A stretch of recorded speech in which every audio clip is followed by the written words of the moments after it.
When you took over government in 1986, Your Excellency, this country was in pieces. This country was in trouble. This country was divided. This country was hurting because so many people had died, because so many people had gone into exile, because so many people had disappeared. Your Excellency, by the time you came in 1986 to take over government in this country, you were the 9th president. In a period of 24 years of our independence, you became the 9th president. 8 other presidents had already ruled this country, and some governed, even by decree.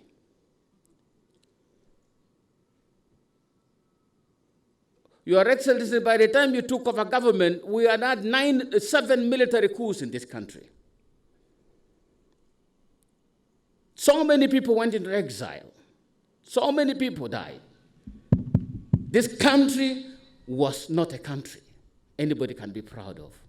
All of us were ashamed to be Ugandans. When you took over government, 35 years later, you have held this country together, one president, one government. And the time you have spent has given you sufficient time to restructure this country.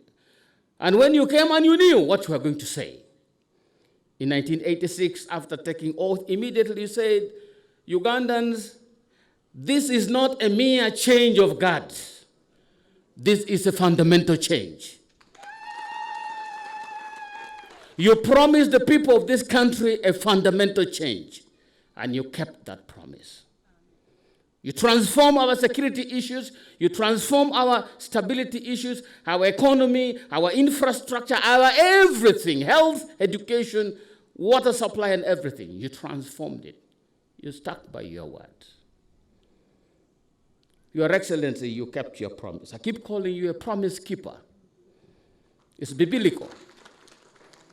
You never make a promise you cannot keep. You have never made a promise to Ugandans that you have failed to keep. Instead of the 7 military coups we had, now we are going to have the 7th election in this country, which has been peaceful. We have moved away from change by bullets to change by ballot. That's a fundamental change in this country. We have moved away from human wrongs to human rights. That's a fundamental change in this country.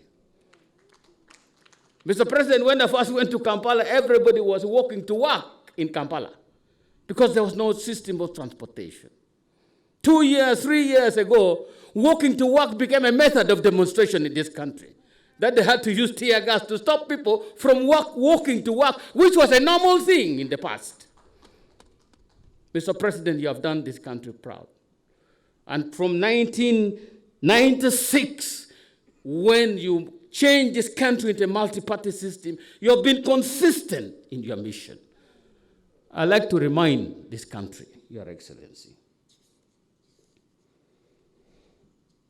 every 5 years you make a commitment to this country. You make a promise to this country that you always keep. In 1996, 10 years after taking over government, having used the NRC to create some infrastructure, legal and otherwise, to create systems of governance. In 1996, in the first election, after you had brought in a new constitution in this country, you declared in the manifesto, tackling the tasks ahead. That was the theme of the 1996 campaign, Your Excellency, tackling the tasks ahead. You knew there were tasks ahead. And you knew they had to be tackled. And you knew they had the competence and the capacity to tackle them together with these people. You did. You kept your promise. In 2001, you declared consolidating the achievement. And we coined the phrase, no change. Because we had achieved so much. The manifesto of 2001 said, consolidating the achievement, the gain so far, nobody should interfere with. We should consolidate and move on. In 2006, you declared prosperity for all Ugandans. All Ugandans must prosper. Nobody should be left behind. No region should be left behind. In 2011, you promised this country better service delivery and job creation.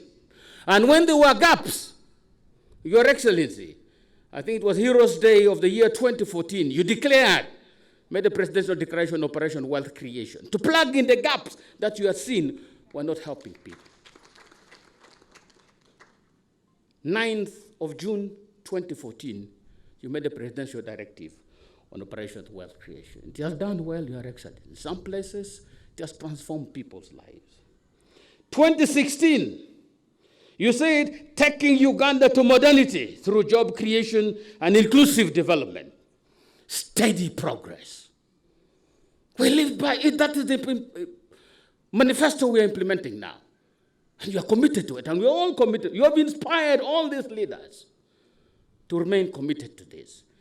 And we'll be achieving this. By the time you take over in next year on 12th of May, Your Excellency, steady progress would have been achieved by almost 100%. You are a promise keeper. And now this year, you have branded the biggest of them all, securing your future. This is the theme of the manifesto we are going to campaign about. This is what the president is going to tell you people, delegates from the 3 districts of West Nile. Listen carefully, because he'll give you the foundation which guides the creation and the writing of this manifesto. The details therein make it easy to explain to people. Because this campaign is not going to be the same like the campaigns we have had in the past. Because the campaign is different in the sense that other people are saying something else when we are saying the same message of hope for this country. President Museveni, you have given this country hope. Other people are preaching destruction. Other people are preaching chaos. Other people are preaching fear in this country. For you, you stand for hope. That's why the people of Uganda have trusted you all this time. They continue to trust you. They'll trust you with their children. They'll trust you with their future. Because you will secure their future. Your Excellency, what you have done for this country has made this country rediscover itself from the chaos we had in the past to the changes that we now experience. Yesterday I was sharing that I cannot forget a picture that was in the headline, the New Vision, in the elections of 2016. When you stood on your vehicle with the grandson of former President Idi Amin Dada, and you were campaigning for him. Mr. President, you have taught us that we should not just say things we don't mean. Anything we say, we must mean. If you say this country won, we should not blame other people for other people's mistakes. You demonstrated it that day. Your Excellency, you disagreed with the President Milton Obote, but now in your cabinet you have his daughter-in-law, demonstrating to this country that we are better than what we were in the past, and you made this country proud. These are the transformations we see. Your Excellency, intelligence is the most precious thing for a country. And you made the son of Idi Amin one of the top people in your security intelligence system. What better demonstration, Ugandans, can we get to prove that President Museveni means well for the unity of this country, means to change everything bad about the past of this country, and give us hope that the future is better than what we experienced in the past. And we vote for that hope. We vote for that security of the future. Your Excellency, these people are going to carry your message. And we said this time, the campaign is going to be different. COVID has changed the rules of engagement, and we'll apply by that. It has modified what we used to do. We will not be having rallies. People of Obongi, Moyo, and Jumani, you will not be having rallies, but you'll go to your villages and go door to door. person to person. Dogola ki dogola. You were not there when your grandparents were there. You were not there when your parents were there. But things were not that easy. A summary of what I have stated here.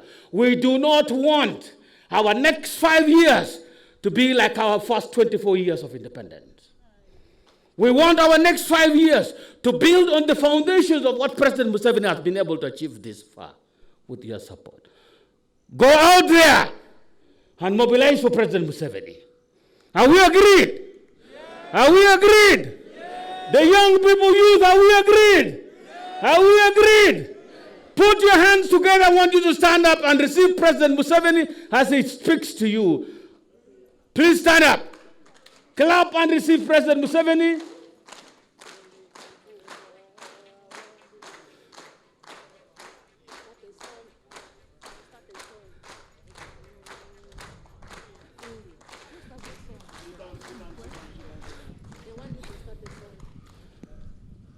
A biodigester septic tank is a waste and sewage management and treatment system. It can be of great use in both residential and commercial buildings.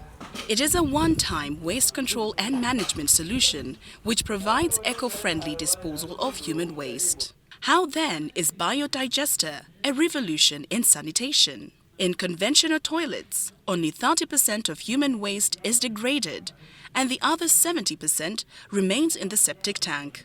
In a biodigester, human waste up to 99.9% gets digested and gets converted into water. Eno y'abantu 40 okuginstallinga kitwala ennaku 2. Nagwo n'omugaso naddala waliwo abantu nga ennyumba yange njagala giyingira before Christmas nga ne tuli mu nnaku z'omwezi 2. Yes. So eyo time eyo ekumala. Omuntu wali eri yali yeetagisa millions oba 40 ozimba septic tanker. This time ejja kwetagisa akasente katono. Osobola tufuna ku namba z'essimu zino wammanga.